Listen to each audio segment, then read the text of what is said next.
This is Harry Jaffa Boxing Social in partnership with Empire Fighter Store. We don't normally see Adam Azim go the full distance, Ben, do we?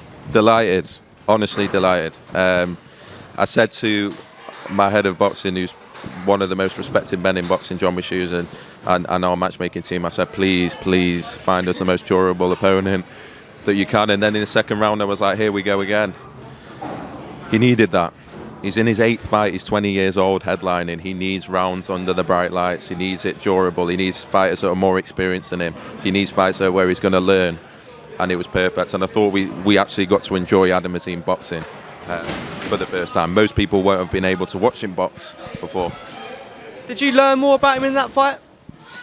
I learned I get to watch him and have the privilege of going down to the gym and seeing him, so not really personally. I was glad that fans got to see how good he is, how patient he is, how he moves around the ring, and how he can throw combinations. I know he started very well and he picked up a niggle, but for me it was a superb performance. And as I say, people will say now, oh, Santos Reyes, who is he? Is he a journeyman? I mean, you can't win. If he knocks him out in 2 rounds, I'm told it's the worst match in history, and it's the whole, we don't know how to match, and what a waste of time. If he goes 10 rounds, it's Adam Azim, he didn't knock him out, he must be terrible. I mean, for me, it was absolutely ideal. We're here to develop Adam Azim. We know he's going to go all the way to the top, and 10 rounds against Santos Reyes, who put in a hell of a performance, so brave. You have to say that he earned every single penny tonight, and delighted with it.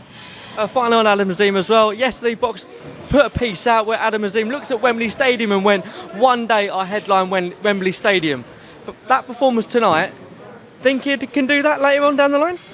Without a doubt, he's 20 years old, and I think there is a little bit of jealousy sometimes within boxing because of the amount of promotion he's getting from us and where we're putting him. And the machine is in full play because we know he will go right to the top, and his talent will take him right to the top. And tonight was perfect. And I genuinely believe in 12 months' time, we'll look back on that tonight and say that was one of the most important fights of his career, if not the most important fight.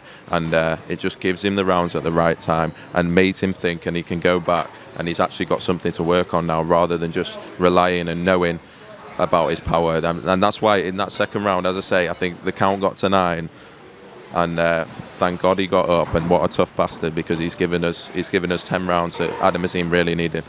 One on Carolien as well. She's upset with her performance. How did you assess it, mate? I think it's very, very difficult when you're fighting someone that doesn't want to trade and that's experienced in staying in there. I mean, she did the rounds with Tasha Jonas only last year. So, look, Carolien's phenomenal talent, and she's the hardest boxer to match, I think, out of any of them, because the women's division isn't that deep. But she could fight for a world title tomorrow, and it's like, until she fights for world titles, I don't think you're ever going to see Carolien Dubois tested. And that's the challenge we got, but that's why I think she will fight for world titles at the end of the year. This is someone on a trajectory like no other in women's boxing. She's a special talent, and we're seeing her come out of her shell. I saw her on Breakfast TV this week. I couldn't quite believe what I was seeing. And really happy that at the end of the day it was a late opponent. It was the second opponent in.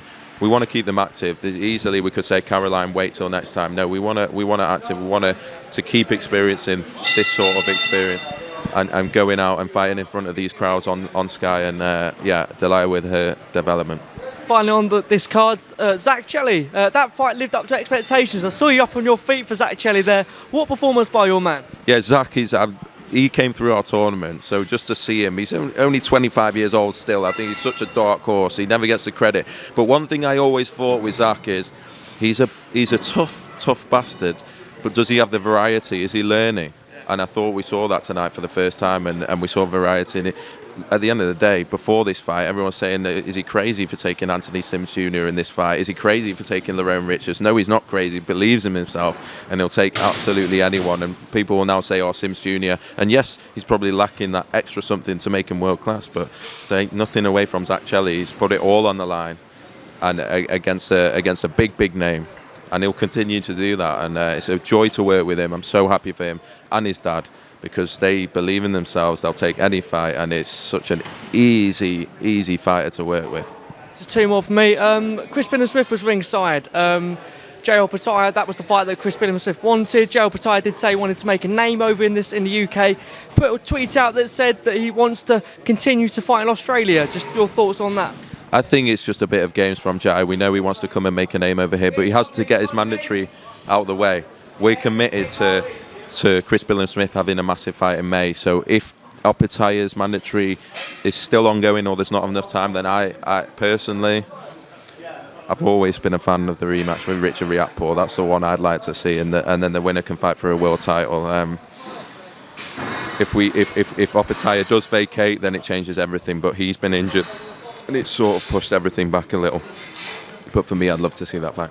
And finally, we know the news between Catchwell and Taylor. Josh Taylor's tweet just put out, "Superstar my ass." I guess that's indicated toward Adam Azim. Your comments on that? Is that what he said? "Superstar my ass" is the tweet. Listen, I'm not surprised. I don't know. Look, I'm not going to badmouth anyone. Adam Azim is 20 years old. He's just done 10 rounds and absolutely dominated every single round. He's knocked out 6 of his 8 opponents. He is, I think there is, and I'm not saying this about Josh, I'm saying in general, there's a lot of boxers that see the promotion that he's getting and the fame that he's getting and everything that comes with it. And there's a lot of people, when we saw it with Anthony Joshua, we see it with Amir Khan, all the big boys are there to be shot at, and Adam Azim will go right to the very top, and we know that, and I'm delighted that he got 10 rounds tonight. Ben, thanks for your time, mate. Top man.